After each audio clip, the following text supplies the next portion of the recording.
जय हिंद दोस्तों। आज हम लोग जेपीएस यानी कि झारखंड पीसीएस का पेपर को सॉल्व करेंगे, जो कि अभी 17 तारीख को हुआ है। यह पेपर सेकंड है और कोड संख्या है सी। तो चलिए देखते हैं। क्वेश्चन नंबर फर्स्ट है कि संथाल परगना भूधारण अधिनियम 1949 के तहत दंड का प्रावधान किस धारा में वर्णित है।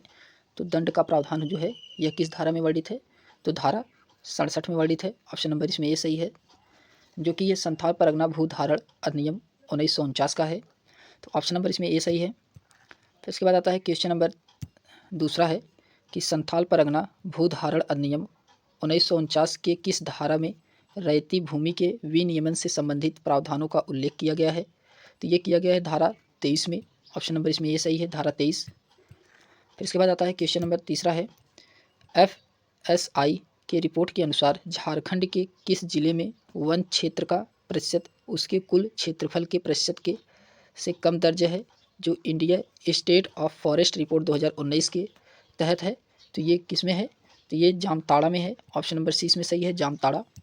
फिर इसके बाद आता है क्वेश्चन नंबर चौथा है कि कुल जनसंख्या की दृष्टि से कौन सा जिला झारखंड का सबसे बड़ा जिला है, जो कि ये जनगणना 2011 के अनुसार है। तो ये है रांची। ऑप्शन नंबर ए सही है इसमें, रांची। फिर उसके बाद आता है क्वेश्चन नंबर पाँचवा है कि वर्तमान में कौन सा जिला झारखंड में सबसे अधिक क्षेत्रफल पर फैला है। तो सबसे अधिक क्षेत्रफल पर फैला है तो ये है पश्चिमी सिंहभूम। ऑप्शन नंबर डी पश्चिमी सिंहभूम, जो कि ये वर्तमान में झारखंड का ऐसा जिला है कि जो सबसे अधिक क्षेत्रफल में फैला है।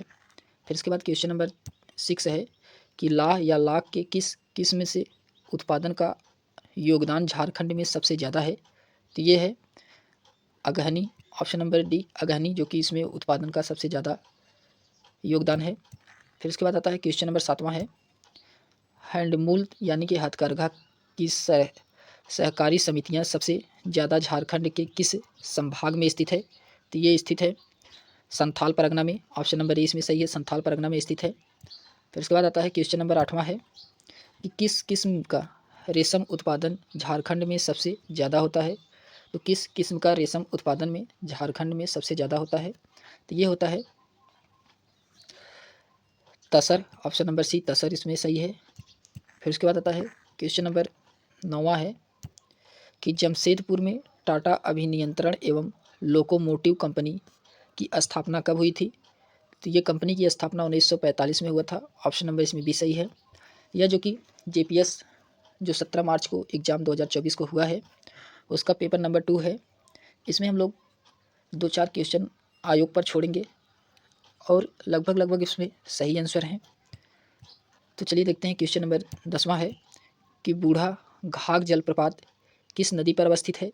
तो ये बूढ़ा घाघ जलप्रपात जो है यह बुरहा नदी पर स्थित है। ऑप्शन नंबर इसमें बी सही है, डी सही है। फिर उसके बाद क्वेश्चन नंबर 11 है कि निम्न में से झारखंड में सबसे ऊंचा बिंदु स्थान कौन सा है। तो सबसे ऊंचा बिंदु स्थान कौन सा है, Netarhat. Option number B Netarhat, जो कि ये सबसे ऊंचा बिंदु स्थान है झारखंड का। फिर इसके बाद क्वेश्चन नंबर 12 है डाल्टनगंज के नज़दीक किस किस्म का लौह अयस्क पाया जाता है। तो डाल्टनगंज के नज़दीक जो है यह मैग्नेटाइट अयस्क जो है सबसे ज़्यादा पाया जाता है। ऑप्शन नंबर इसमें ए सही है। फिर इसके बाद आता है क्वेश्चन नंबर 13 है कि झारखंड पुनर्निवास और पुनर्स्थापित नीति 2008 के उद्देश्य शामिल है। तो क्या सम्मिलित है 2008 के उद्देश्य में। तो इसमें केवल परियोजना के उद्देश्य भूमि के न्यूनतम क्षेत्र का अधिग्रहण किया जाना ये शामिल है। जहाँ तक संभव हो बंजर भूमि, कम उर्वरता शक्ति वाली या गैर सिंचित भूमि पर परियोजनाएं स्थापित की जा सकती है। तो ये भी शामिल है। फिर इसके बाद आता है सी वाला है कि जहाँ तक संभव हो सके SC और ST समूहों की भूमि बहुत फसली भूमि और सिंचित भूमि का इस्तेमाल यथासंभव नहीं होना चाहिए। तो ये भी सही है। तो इसमें ऑप्शन नंबर डी उपरोक्त सभी सही हैं। फिर उसके बाद क्वेश्चन नंबर 14 है कि झारखंड पुनर्वास और पुनर्स्थापना नीति 2008 के अनुसार उन सभी परियोजनाओं से संबंधित पुनर्वास और पुनर्स्थापना परियोजनाओं के कार्यान्वयन की प्रगति की समीक्षा और निगरानी के लिए एक राज्य स्तरीय निगरानी समिति होगी, जिसके लिए यह कानून लागू होती है। इस अधिनियम की अध्यक्षता कौन करेगा। तो इस अधिनियम की अध्यक्षता जो है विकास आयुक्त के द्वारा किया जाएगा। ऑप्शन नंबर इसमें सी सही है। फिर क्वेश्चन नंबर आता है 15 कि झारखंड पुनर्वास और पुनर्स्थापना नीति 2008 के अनुसार परिवार में सम्मिलित हैं एक व्यक्ति है और कौन सम्मिलित है, तो एक व्यक्ति और जो है उसका जीवन साथी, ऑप्शन ए भी सही है। उसके अविवाहित बेटे और अविवाहित बेटियां, ये भी सही है। उसके अविवाहित भाई और अविवाहित बहनें, ये भी सही है। तो इसमें ऑप्शन नंबर डी यानी कि उपरोक्त सभी सही हैं। फिर इसके बाद आता है क्वेश्चन नंबर 16 है कि झारखंड उद्योग पुनर्वास योजना 2003 के पुनर्वास या पुनरुद्धार के प्रस्ताव वाले सभी मामलों पर लागू होती है, जो कि है क्या है, तो ये है जो बंद इकाइयाँ और बीमार इकाइयाँ, कमज़ोर इकाइयाँ। ऑप्शन पहला और दूसरा दोनों सही है, इसलिए ऑप्शन नंबर इसमें सी सही है, पहला और दूसरा दोनों। फिर इसके बाद आता है क्वेश्चन नंबर 17 है कि Jharkhand vision and action plan 2021 ने 2020 तक 25,000 बुनकरों के लिए रोजगार सृजित करने हेतु एक मेगा हैंडलूम क्लस्टर स्थापित के प्रस्ताव को झारखंड के किस जिले में किया गया है, तो ये किया गया है रांची में। ऑप्शन नंबर बी सही इसमें रांची। हम लोगों ने फर्स्ट पेपर को सॉल्व किया है, वह जो कि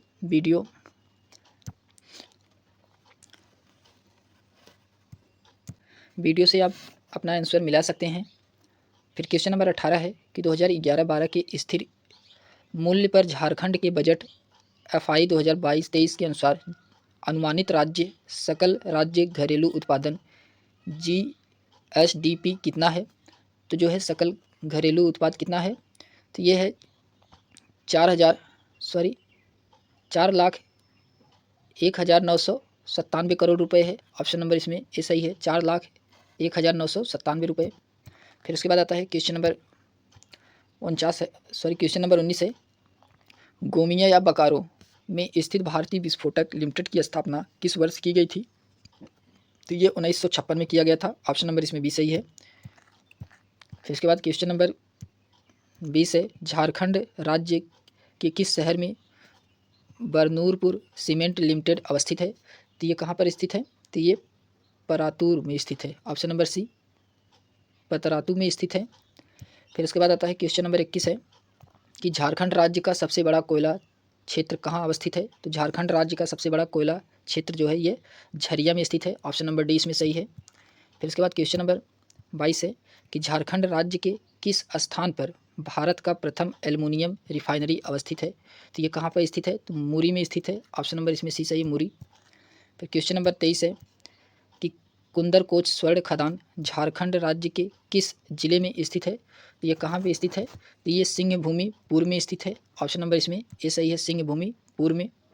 फिर उसके बाद आता है क्वेश्चन नंबर 24 है कि झारखंड में कब सोना सोबरन धोती साड़ी वितरण योजना शुरू की गई थी, तो सोना सोबरन धोती साड़ी वितरण योजना जो यह है 2021 में शुरू किया गया था। ऑप्शन नंबर इसमें सी सही है, 2021। फिर उसके बाद आता है क्वेश्चन नंबर 25 है कि बिरसा मुंडा बागवानी परियोजना किस उत्पाद से जुड़ा है, तो बिरसा मुंडा जो बागवानी परियोजना है यह आम से जुड़ा है। ऑप्शन नंबर सी आम से जुड़ा है। फिर उसके बाद क्वेश्चन नंबर 26 है कि Jharkhand opportunity for harnessing rural growth परियोजना किस संस्था द्वारा वित्त पोषित है, तो यह किस संस्था के द्वारा है, तो यह विश्व बैंक के द्वारा है। ऑप्शन नंबर इसमें सी चाहिए, विश्व बैंक के द्वारा।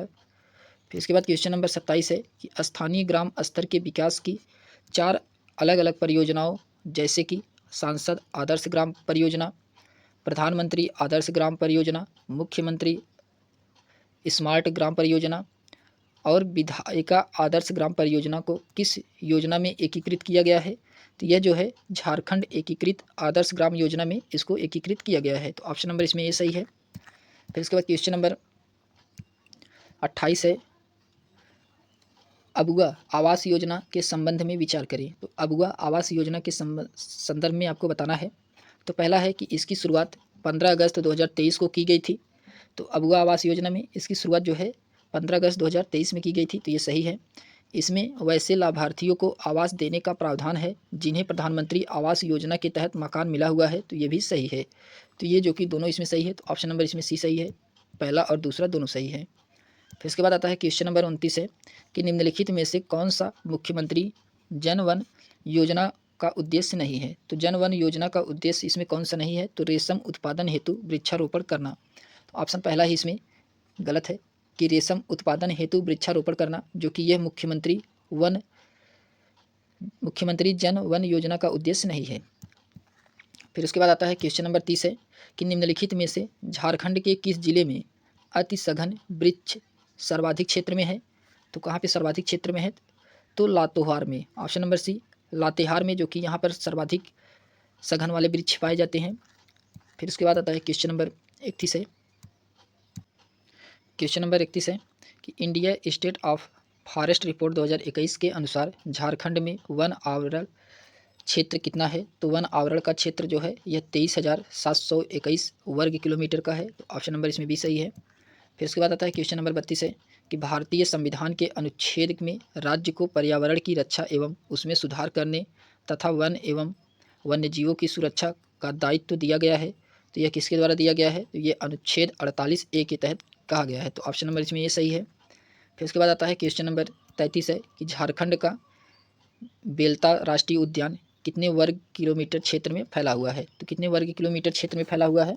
तो ये जो फैला है 226 वर्ग। ऑप्शन नंबर इसमें भी सही है। फिर उसके बाद क्वेश्चन नंबर 34 है कि झारखंड में गिद्धों की संख्या में तेज़ी से कमी होने का प्रमुख कारण कौन सा है? तो झारखंड में गिद्धों की संख्या में तेज़ी होने से प्रमुख कारण कौन सा है? तो जो इसमें प्रमुख कारण है ये पशुओं में दवाओं का अनियंत्रण उपयोग। ऑप्शन नंबर ए इसमें सही है, पशुओं में दवाओं का अनियंत्रण उपयोग के कारण जो कि झारखंड में गिद्धों की संख्या में तेज़ी से कमी आई है। फिर इसके बाद आता है क्वेश्चन नंबर 35 है कि दामोदर नदी यानी कि गिरिडीह एवं दुर्गापुर के बीच जैविक मरुस्थल बनाई गई है। क्यों बनाई गई है? क्योंकि इसमें जो है इस जल क्षेत्र में जीवों का अस्तित्व संभव नहीं है। तो ऑप्शन नंबर इसमें भी सही है। फिर क्वेश्चन नंबर 36 है कि निम्न में से किस शहर में झारखंड का पहला एरोबिक जैव शौचालय का उद्घाटन 2018 में हुआ था?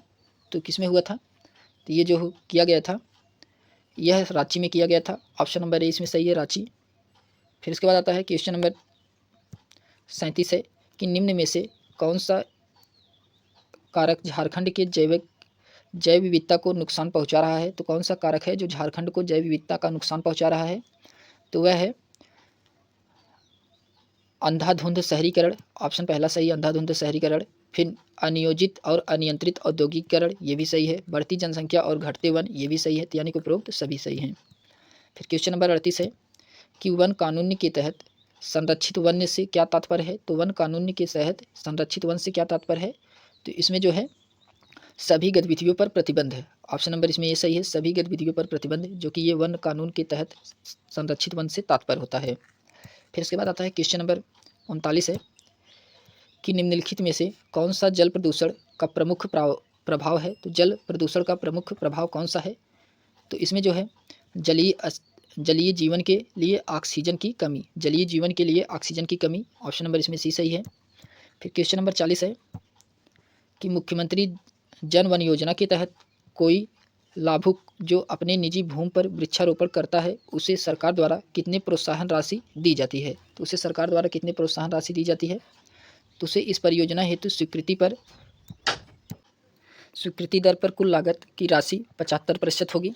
तो ऑप्शन नंबर इसमें सी सही है। इस योजना हेतु स्वीकृति दर पर कुल लागत राशि जो है 75% होगी। फिर उसके बाद आता है क्वेश्चन नंबर 41 है कि निम्न में से कौन सी संस्था झारखंड में बाढ़ आपदा संबंधित तकनीकी एवं उपयोगी सूचना देने का कार्य करती है? तो कौन सी संस्था है? तो वह संस्था Jharkhand space application centre. Option number इसमें डी सही है। फिर उसके बाद आता है क्वेश्चन नंबर 42 है कि निम्नलिखित में से कौन सा आपदा प्रतिक्रिया का उद्देश्य नहीं है? तो आपदा प्रतिक्रिया का उद्देश्य कौन सा नहीं है? तो सुभेद्यता आकलन। ऑप्शन नंबर ए सुभेद्यता आकलन, जो कि ये आपदा प्रक्रिया का उद्देश्य नहीं है। तो ऑप्शन नंबर इसमें ए सही है। फिर इसके बाद आता है क्वेश्चन नंबर 43 है कि भूकंप संवेदनशीलता की दृष्टि से झारखंड के संपूर्ण क्षेत्र को किस भूकंपीय क्षेत्र में रखा जा सकता है? तो किस भूकंपीय क्षेत्र में रखा जा सकता है? तो यह है जोन फर्स्ट और इसमें जोन सेकंड और इसमें जो है भूकंप संवेदनशीलता की दृष्टि से झारखंड के संपूर्ण क्षेत्र को किस भूकंपीय क्षेत्र में रखा जा सकता है? तो इसमें जो है जोन सेकंड और जोन थर्ड में रखा जाता है। तो ऑप्शन नंबर इसमें डी सही है। फिर उसके बाद आता है क्वेश्चन नंबर 44 है कि निम्न में से कौन सा उष्णकटिबंधीय चक्रवात मई 2021 में पूर्वी तटीय राज्यों के साथ झारखंड को प्रभावित किया था? तो कौन सा चक्रवात था? तो वो चक्रवात था यास, ऑप्शन नंबर सी यास चक्रवात था। फिर इसके बाद क्वेश्चन नंबर 45 है कि निम्न में से कौन सा झारखंड का सर्वाधिक सूखाग्रस्त जिला है? तो झारखंड का सर्वाधिक सूखाग्रस्त जिला जो कि पलामू है, ऑप्शन नंबर डी पलामू। फिर उसके बाद क्वेश्चन नंबर 46 है कि झारखंड में धुबिया किसको कहा जाता है? तो दुबिया जो है झारखंड में यह नृत्य को कहा जाता है, ऑप्शन नंबर इसमें ये सही है, नृत्य। फिर इसके बाद क्वेश्चन नंबर 47 है झारखंड का कौन सा जिला बिरसा आंदोलन का मुख्य केंद्र था? तो बिरसा आंदोलन का मुख्य केंद्र कौन सा झारखंड का जिला था? तो ये था खूंटी, ऑप्शन नंबर ए इसमें सही है, खूंटी। फिर इसके बाद आता है क्वेश्चन नंबर 48 है कि झारखंड किस नदी पर तिलैया जल विद्युत प्रपात परियोजना स्थापित है? तो तिलैया जल विद्युत परियोजना झारखंड के किस नदी पर स्थित है? तो ये है बराकर नदी पे, ऑप्शन नंबर डी इसमें बराकर नदी पे स्थित है। फिर क्वेश्चन नंबर 49 है कि झारखंड में बहने वाली नदियों और उसके उद्गम स्थल से संबंध में कौन सा सही सुमेलित नहीं है? तो इसमें बताना कौन सा सही सुमेलित नहीं है। तो इसमें जो कि शंखनाथ नदी, ये चित्रकूट, ये की गलत है, तो यही ऑप्शन नंबर इसमें डी यही सही सुमेलित नहीं है। फिर क्वेश्चन नंबर 50 है जतरा ताना भगत ने किस वर्ष शुद्धि आंदोलन की शुरुआत की थी? तो ये किस वर्ष किए थे? तो 1914 में किए थे, ऑप्शन नंबर इसमें ये सही है, 1914। फिर उसके बाद क्वेश्चन नंबर 51 है कि डॉक्टर जामुन सिंह सोय को किस क्षेत्र में पद्मश्री 2023 से सम्मानित किया गया था? तो पद्मश्री 2023 से सम्मानित किस क्षेत्र में इनको किया गया था? इनको शिक्षा और साहित्य के क्षेत्र में किया गया था, ऑप्शन नंबर सी इसमें सही है। फिर क्वेश्चन नंबर 42 है, क्वेश्चन नंबर 52 है कि झारखंड राज्य में संचालित झारखंड मुख्यमंत्री सारथी योजना का संबंध है। तो सारथी योजना का संबंध किससे है? तो सारथी योजना का संबंध छात्रों के निःशुल्क कोचिंग से है, ऑप्शन नंबर इसमें सी सही है। फिर इसके बाद आता है क्वेश्चन नंबर 53 है नागवंशी शासक व्यवस्था के बारे में निम्नलिखित में से कौन सा सही नहीं है? तो नागवंशी शासन व्यवस्था के बारे में आपको बताना है कि कौन सा सही नहीं है। इसमें जो है पराह के पारंपरिक प्रमुख मानकी का पदनाम बदलकर ठाकुर कर दिया गया, ये जो कि सही नहीं है, ऑप्शन नंबर इसमें बी सही है। फिर उसके बाद आता है क्वेश्चन नंबर 54 है करहटा का संबंध किससे है? तो करहटा का संबंध जो है किससे है? तो ये ढोलको सोहोर से है, ऑप्शन नंबर इसमें डी ढोकलो सोहोर से है। फिर उसके बाद आता है क्वेश्चन नंबर 55 है कि मुंडा शासन व्यवस्था में महंतो निम्नलिखित में से किस भूमि को मुख्यतः रह रहे हैं? किस भूमि में मुख्यतः रह रहे हैं? तो मुंडा शासन व्यवस्था में, तो ये जो कि इनकी भूमि है ग्रामीणों तक संपूर्ण सूचनाएं पहुंचाना, ऑप्शन नंबर इसमें बी सही है।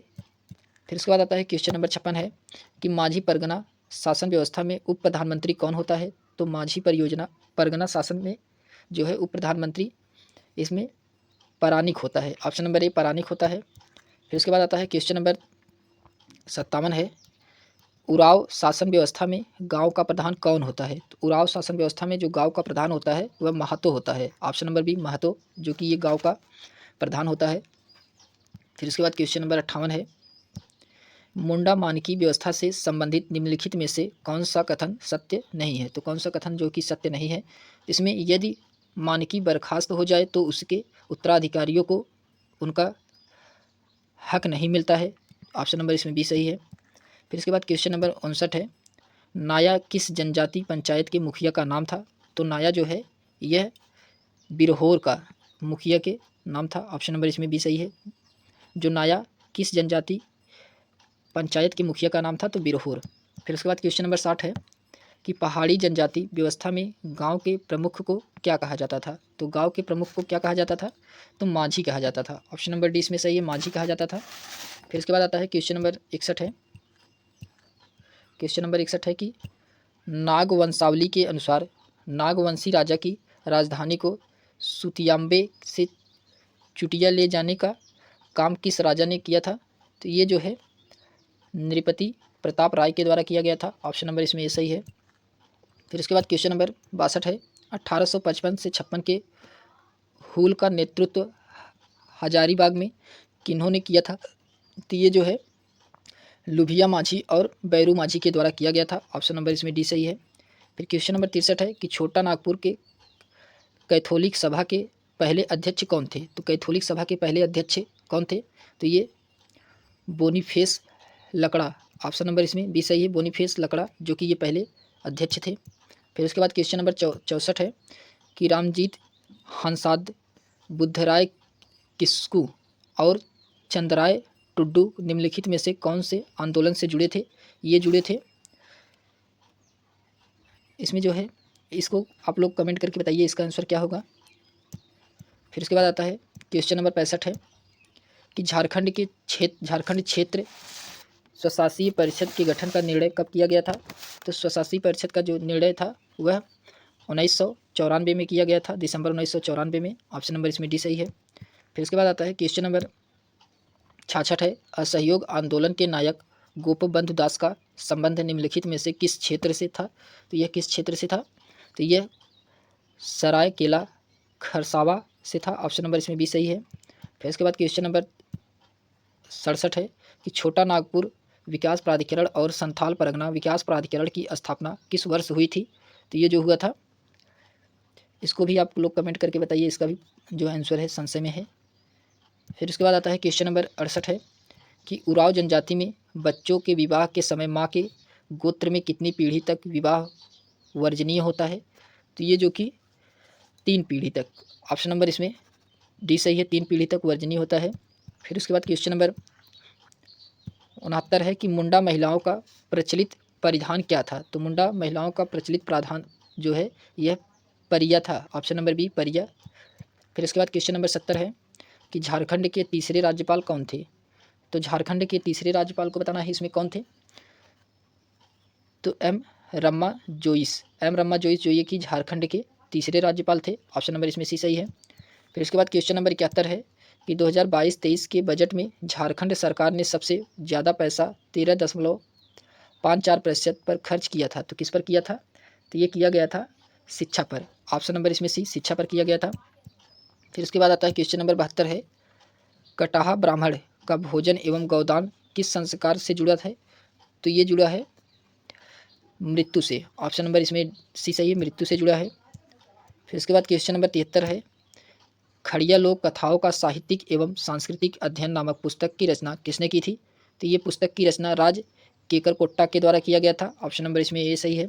फिर क्वेश्चन नंबर 74 है कि निम्न नृत्यों में से कौन सा सरहुल के समय पर आयोजित किया जाता है? तो सरहुल के समय पर आयोजित कौन सा नृत्य किया जाता है? तो ये जो है यात्रा। ऑप्शन नंबर इसमें भी यात्रा को किया जाता है। फिर क्वेश्चन नंबर 75 है कि सामान्यतः विवाह के अवसर पर गाया जाने वाला एक लोकगीत है। तो विवाह के अवसर पर गाया जाने वाला एक लोकगीत है, तो वह लोकगीत जो कि डोमकच है। ऑप्शन नंबर इसमें बी सही है, डोमकच। फिर क्वेश्चन नंबर 76 है कि बेतला राष्ट्रीय उद्यान के लिए संरक्षित है। तो बेतला राष्ट्रीय उद्यान के लिए संरक्षित है, तो बाघों के लिए। ऑप्शन नंबर इसमें बी सही है, बाघों के लिए संरक्षित है। फिर उसके बाद क्वेश्चन नंबर 77 है कि झारखंड के समस्त जनजातियों में सर्वाधिक संख्या जनजाति किसकी है? तो सर्वाधिक जनसंख्या जो है ये संथाल की है। ऑप्शन नंबर बी संथाल की है। फिर उसके बाद आता है क्वेश्चन नंबर 78 है कि नागपुरी के प्रथम ज्ञात कवि कौन थे? तो नागपुरी के प्रथम ज्ञात कवि कौन थे? तो ये थे रघुनाथ नृपति। ऑप्शन नंबर डी इसमें सही है। फिर उसके बाद क्वेश्चन नंबर 79 है कि 1886 ईस्वी में भीमराव सोलंकी ने शीर्षक व्याकरण ग्रंथ बनारस से प्रकाशित करवाया था। तो ये किसके द्वारा करवाया गया था? तो ये जो है हो काजी। ऑप्शन नंबर 20 में सही है, हो काजी के द्वारा। फिर उसके बाद क्वेश्चन नंबर 80 है नागपुरी में लिखा गया पुस्तक नागवंशावली के लेखक कौन थे? तो नागवंशावली के लेखक कौन थे इस जो है? तो ये बेनीराम मेहता थे। Option number C Beniram Mehta थे। फिर इसके बाद आता है क्वेश्चन नंबर 81 है कि 17वीं शताब्दी में रचित जररामी रामायण किस भाषा की एक सुंदर कृति थी? तो ये किस भाषा की एक सुंदर कृति थी? तो ये कुरमाली की। ऑप्शन नंबर इसमें ए सही है, कुरमाली की थी। फिर इसके बाद क्वेश्चन नंबर 82 है कि पंडित राम चीज सिंह बल्लभ द्वारा खड़ी बोली में रचित कविता पुस्तक नामक क्या था? तो ये जो है भाग्य चक्र था। ऑप्शन नंबर बी भाग्य चक्र है। फिर उसके बाद आता है क्वेश्चन नंबर 83 है कि प्रारंभ में सेंट कोलंबा कॉलेज हजारीबाग किस नाम से जाना जाता था? तो ये किस नाम से जाना जाता था? डबलिन यूनिवर्सिटी मिशन कॉलेज के नाम से। ऑप्शन नंबर इसमें ये सही है। फिर इसके बाद आता है क्वेश्चन नंबर 84 है कि झारखंड के नेतरहाट आवासीय विद्यालय नेतरहाट के संबंध पर विचार करें। तो इसमें कौन सा सही होगा? इसमें जो है इसकी स्थापना 15 नवंबर 1954 को हुई थी, ये सही है। पहला बैच 60 विद्यार्थियों के साथ शुरू हुआ था, ये भी सही है। पहले प्राचार्य का नाम चार्ल्स नेपियर था, तो ये भी सही है। यह झारखंड के मुगलाम गुमला जिले में है, तो ये गलत है। तो इसमें पहला दूसरा और तीसरा यानी कि तीनों सही है। तो इसमें ऑप्शन नंबर सी सही है, पहला दूसरा और तीसरा सही है। फिर इसके बाद आता है क्वेश्चन नंबर 85 है। क्वेश्चन नंबर 85 है कि निम्न में से किस तिथि को Indian school of mines Dhanbad की स्थापना की गई थी? तो ये किस तिथि को किया गया था? तो ये 9 दिसंबर 1926 को किया गया था। ऑप्शन नंबर इसमें भी सही है। फिर क्वेश्चन नंबर 86 है कि झारखंड के किस शहर में मोहन कुमार मंगलम स्टेडियम स्थित है? तो मोहन कुमार मंगलम स्टेडियम ये जो कि बोकारो स्टील सिटी में स्थित है। तो ऑप्शन नंबर इसमें सी सही है। फिर उसके बाद क्वेश्चन नंबर 87 है कि झारखंड के नीरज कुमार मिश्रा किस खेल से संबंधित खिलाड़ी हैं? तो नीरज कुमार मिश्रा जो हैं यह शतरंज से संबंधित खिलाड़ी हैं। ऑप्शन नंबर इसमें ये सही है। फिर उसके बाद क्वेश्चन नंबर 88 है कि भारतीय हॉकी टीम ने जयपाल सिंह के प्रथम कप्तानी में 1928 के ओलंपिक खेल में कौन सा मेडल प्राप्त किया था? तो ये कौन सा मेडल प्राप्त किए थे? तो ये स्वर्ण मेडल प्राप्त किए थे। ऑप्शन नंबर इसमें ये सही है। फिर इसके बाद क्वेश्चन नंबर 89 है कि भारत ने किस टीम को हराकर वर्ष 2023 की महिला हॉकी एशियाई चैंपियंस ट्रॉफी जीती है? तो किस टीम को हराया है? तो ये हराया गया है जापान को। ऑप्शन नंबर सी जापान को हराया गया है। फिर क्वेश्चन नंबर 90 है श्री दीपक मंडल किस खेल से संबंधित है? तो श्री दीपक मंडल जो है ये फुटबॉल से संबंधित है। ऑप्शन नंबर सी इसमें सही है। फिर क्वेश्चन नंबर 91 है कि किस प्रकार भारतीय परिसीमन अधिनियम के प्रावधान छोटा नागपुर काश्तकारी अधिनियम 1908 के अंतर्गत आने वाले सभी मुकदमे अपीलों एवं आवेदन पत्रों पर लागू होता है? तो ये किस पे लागू होता है? तो ये लागू होंगे जहाँ तक इसके प्रावधान छोटा नागपुर काश्तकारी अधिनियम 1908 के असंगत हों। तो ऑप्शन नंबर इसमें भी सही है। फिर इसके बाद आता है क्वेश्चन नंबर 92 है कि छोटा नागपुर काश्तकारी अधिनियम 1908 की धारा 139 अथवा धारा 39(2) के खंड 7 में अंतर्गत उपायुक्त द्वारा किसी मुकदमे में पारित आदेश के विरुद्ध अपील कहाँ किया जा सकता है? तो ये अपील जो किया जा सकता है ये उच्चतम न्यायालय में किया जा सकता है, उच्च न्यायालय में किया जा सकता है, हाई कोर्ट में। ऑप्शन नंबर इसमें भी सही है। फिर उसके बाद आता है क्वेश्चन नंबर 93 है कि छोटा नागपुर काश्तकारी अधिनियम 1908 के अनुसार भूधृत से अप्रेरित है जो भूधारा का हित और इसके अंतर्गत उपभूधृत आती है किंतु काश्तकारी नहीं आती है। तो ये कहाँ पे है? तो ये जो कि मुंडरी खूटी कट्टीदार में है। ऑप्शन नंबर इसमें ये सही है। फिर उसके बाद आता है क्वेश्चन नंबर 94 है क्या छोटा नागपुर काश्तकारी अधिनियम 1908 के तहत सिविल प्रक्रिया संहिता 1908 की प्रक्रिया लागू होगी जब उपरोक्त के समक्ष मामलों का विचरण हो रहा हो? तो इसमें कौन सा हो रहा हो? तो ये राज्य सरकार विनिश्चय करे यदि कोई प्रक्रिया छोटा नागपुर काश्तकारी अधिनियम के तहत नहीं दिया गया है। ऑप्शन नंबर इसमें सी सही है। फिर इसके बाद आता है क्वेश्चन नंबर 95 है कि धारा 17 छोटा नागपुर काश्तकारी अधिनियम 1908 के तहत बंदोबस्त रैयत वह व्यक्ति है जिसने वर्षों तक इस अधिनियम के प्रारंभ के पूर्व या पश्चात किसी ग्राम में स्थित रैयत भूमि को लगातार धारित किया हो। तो ये किस में किया गया है? तो ये 12 में। ऑप्शन नंबर इसमें सी सही है, 12। फिर क्वेश्चन नंबर 96 है। क्वेश्चन नंबर 96 है कि भू अधिग्रहण पुनर्वास या पुनर्स्थान अधिनियम 2013 के तहत सरकार भूमि अधिग्रहण पुनर्वास एवं पुनर्स्थान प्राधिकरण स्थापित है। उस प्राधिकरण की संरचना मिलकर बनती है। तो किसके मिलकर बनती है? तो ये जो बनती है एक व्यक्ति से। ऑप्शन नंबर इसमें ये सही है, एक व्यक्ति से मिलकर बनती है। फिर उसके बाद क्वेश्चन नंबर 37 है कि भू अधिग्रहण पुनर्वास या पुनर्स्थान अधिनियम 2013 के अनुसार निम्न में से किस धारा में अनुसूचित जाति और अनुसूचित जनजाति के लिए विशेष प्रावधानों का वर्णन है? तो इसमें किस विशेष प्रावधानों का वर्णन है? तो धारा 41 में। ऑप्शन नंबर डी इसमें सही है। फिर इसके बाद आता है क्वेश्चन नंबर 98 है कि संथाल परगना भूधारण अधिनियम 1949 के किस धारा में यह कहा गया है कि एक रैयत को अधिकार है कि वह अपनी जमीन पर भवन बना सकता है? ये किस धारा में कहा गया है? तो ये कहा गया है धारा 18 में। ऑप्शन नंबर 20 में सही है, धारा 18 में कहा गया है। फिर उसके बाद क्वेश्चन नंबर 99 है कि संथाल परगना भूधारण अधिनियम 1949 के अनुसार खाली जोन को क्या तात्पर्य है? तो खाली जोन का क्या तात्पर्य है इसमें? तो इसमें जो है खाली जोन का तात्पर्य है